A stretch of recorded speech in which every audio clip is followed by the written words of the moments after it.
I start my morning, it's mostly with listening to music by Johann Sebastian Bach.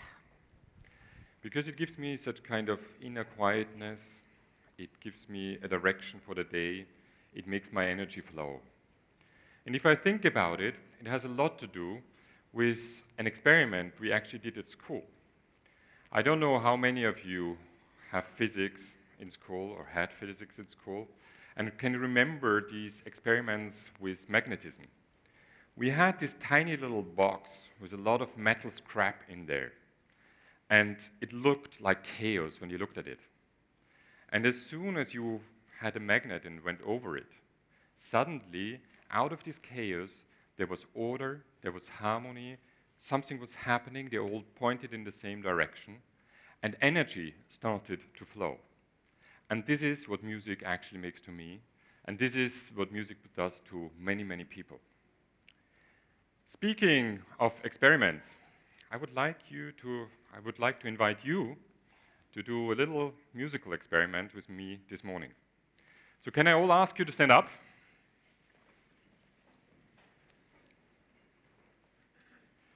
Make sure that you have a bit of space around yourself.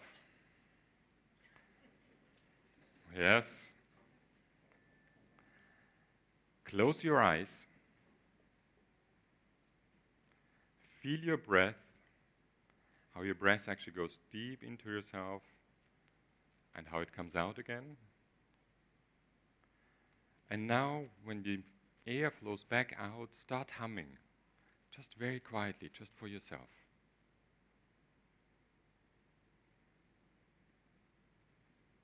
Yeah, a bit louder.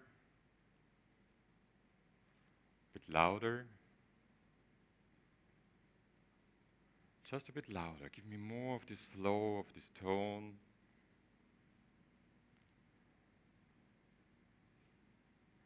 Just a bit more. And a bit quieter again. And a bit louder. Yeah, come on. Yes. Thank you very much. You can open your eyes. You can sit down. What actually happened? We are 120 or 100 individuals in this room. Everybody starts humming, and everybody starts on their own note. And suddenly, and which was actually extremely beautiful this morning, was normally you agree on one single note, but you actually managed to hum a harmony. Very, very beautiful, yes.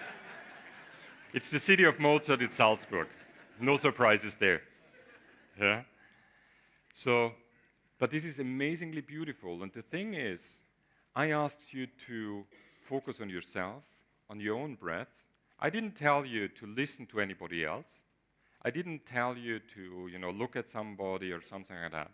Just without actually actively listening, without your consciousness, you started listening to the others. And I think this is something really important for all of us, to realize that we actually listen to other people, to sounds, to noises, to everything around ourselves without actively listening. And that we can take in these signals and that they do something with us. This little bit of humming every morning when you go to the shower or when you go out into the fields or you walk through the city in the office, it gives your body and your energy a certain kind of order, of harmony, of energy. And it is very interesting if you read the literature from big scientists like Oliver Sacks or Gerald Hüther. They actually make it very, very clear that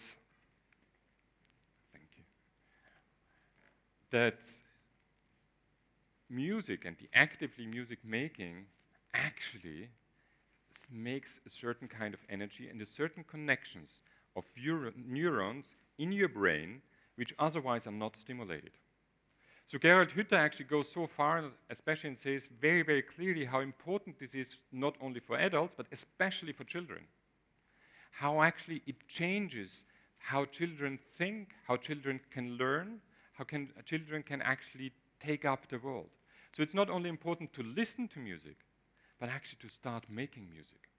And what I like very much that Gerald Hütter actually speaks about, he says, music and music making is like a power bar for the brain of children. So we should always think about this picture saying, when we make music and when we have our children around, yeah, it's like an energy bar for our children, yeah, for the brains of our children, for the development of our children. And there were people out there who realized that very, very early on without actually knowing all the scientific background. One of them is a great TED fellow, is José Antonio Barrera from Venezuela. He started 35 years ago with this wonderful musical system in Venezuela, in a country ridden by corruption, by crime, by murder, by capital crime, a really very, very difficult country. And he believed that music could change it. And he believed it even after overcoming the first obstacles. He wanted to found a youth orchestra of Venezuela. So what he did actually is he put posters out at schools and so on, and then he had a couple of stands for music stands. And he was afraid that even many more children would come, so he actually went out and bought another 100 stands. The thing is, for the first rehearsal, only 10 children showed up. So there were 100 stands and just 10 children. But he did not get depressed by that. For him, this was a starting point and said, at one point, I will make Venezuela and the youth orchestra of Venezuela so big that it will tour the world. And especially as Salzburg knows, they have been here just this summer and have shown actually what music can make. The interesting thing for me is that it's not only great for the children, but I strongly believe that it will change the society in Venezuela and in other countries. Because we are a bit on a crossroad of society and of education. I spoke about scientific evidence, how music can influence your brain. We also know that we have the first chips actually, computer chips, which can directly link into your brain. They're very useful for people who are hard of hearing, for example. But they're also very dangerous because they can influence how we think, what we learn, and. And I call it that we're on the crossroad between a robotic society and a humanistic society. And for me, it is very clear where I stand. I stand on the humanistic society because I don't want to have a society of robots who work very efficiently, who work great and who are good for the economy and everything, but who can't feel anything anymore, who can't actually have tears in their eyes or a good laugh, who don't have the energy anymore. So I'm very much for this humanistic society, and therefore music is really, really important. I had the great luxury to go to Venezuela a couple of times and see El Sistema. And it was so inspiring for me and 3 other friends that we actually started founding a Sistema of our own here in Vienna. The Sistema here in Vienna or in Austria actually is growing now to Central and Eastern Europe, which is also growing to Switzerland. And the idea behind it is very similar to Venezuela. The formula of Venezuela is very simple. It is every child should have the opportunity to make music every single day in an orchestra, and they should actually perform regularly on any stage which is good for them. So this kind of continuity, this kind of really working together with your peers, being in a room, in any kind of room, or in the free field somewhere in Venezuela, changes a lot of the life. When we founded Barrera, we took these principles and we went into a couple of schools, and I have to thank especially the teachers there who said, okay, this is a great idea, we'll try it out, and we'll give you 1 hour every day. I know, and they knew that it was difficult for them because, they have a lot of stuff of, mathematics and physics and so on to go through. But they gave up on 1 hour every day. This was an experiment again at the beginning, but after 3 months, the teachers came back to us and said, please, please stay, because after this hour, this daily hour of singing, the children are so much more focused in anything else they learn. And that's coming back to Gerald Hütter, who very clearly says, you actually open up certain pathways in your brain. You're much more open to learning, to taking in anything else. So we have now probably in Austria 1,000 kids, or a bit more than 1,000 kids, whom we do music every single day. We sing with them. They perform regularly. They perform in the big houses. They have been invited to Turkey. They have been invited to China. They have been also invited to Salzburg at the Salzburg Festival this summer. So they have been all over. Yeah? And what I find fascinating, it changes their lives in 3 dimensions. The first dimension is the personality. It is something to stand on a stage, and to stand on a stage regularly. It gives you self-esteem. It gives you this belief in yourself that you can do it. And it gives you a certain kind of aura, which is very, very strong. The second thing is it completely changes the dynamics in a classroom or in a group of people. We worked mostly in schools with a high level of migration background. So many of the parents of the children we work with actually fought against each other, for example, in the Balkans War. So there's a lot of hatred. There's a lot of aggressiveness in these classrooms. But as soon as these kids start singing regularly together, they forget all about it. Because it's only about being on stage together, singing together, and this feeling of togetherness, listening to each other. This is what makes them really, really different. And they become proud because they know at some point they will be on big stages. Yeah? They will be singing with big orchestras, with big conductors. And this changes the whole life, the whole group dynamics. And the last point it changes is a very difficult one to actually grapple. It changes the dynamics in the families.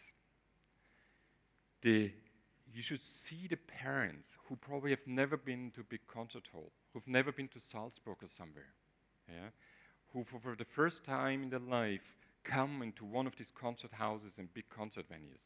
They are almost a bit intimidated by it. And then they see their children on the stage. Can you imagine how strong this feeling is for their parents? How much, love and respect and so on goes into that? It is absolutely amazing. Yeah? They get a completely different perspective to their children. Yeah?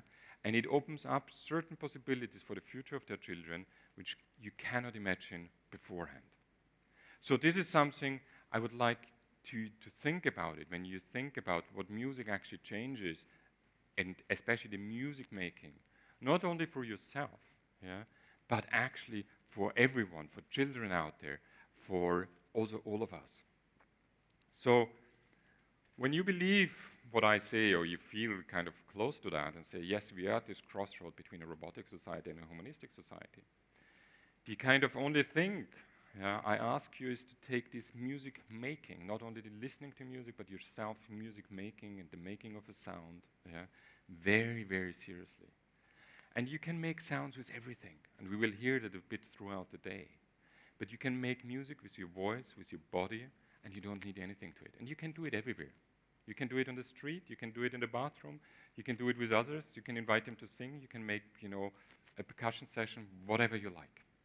And to get you some feeling of what it was here in Salzburg, bringing Venezuela together with the Super Ra kids in Hangar 7 in Salzburg, it was an amazing feeling of the children who suddenly grew together over continents. So what I would like to ask you is really, when you leave today, make it a habit that when you get up in the morning, when you go to the bathroom, just start a bit of humming. Just this tiny little bit of feeling the tone of yourself. And perhaps someday you'll invite others to join you. And perhaps someday you make some percussion or some music around it.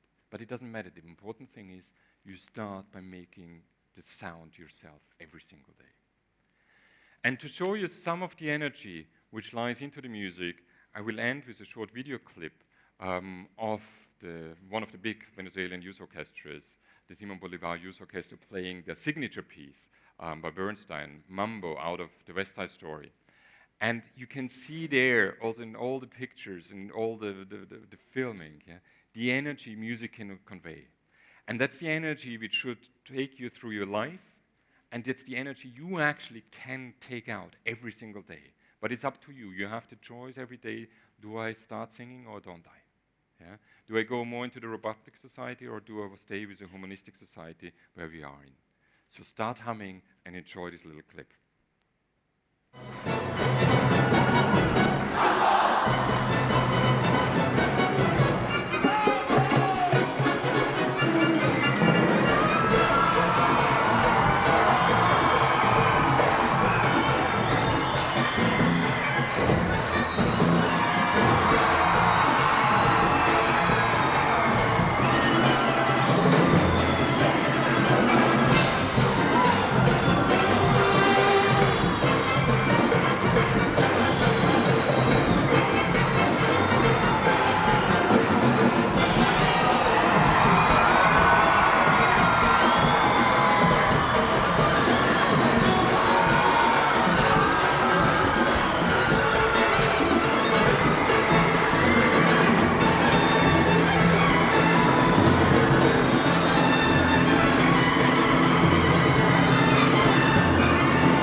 Thank you very much.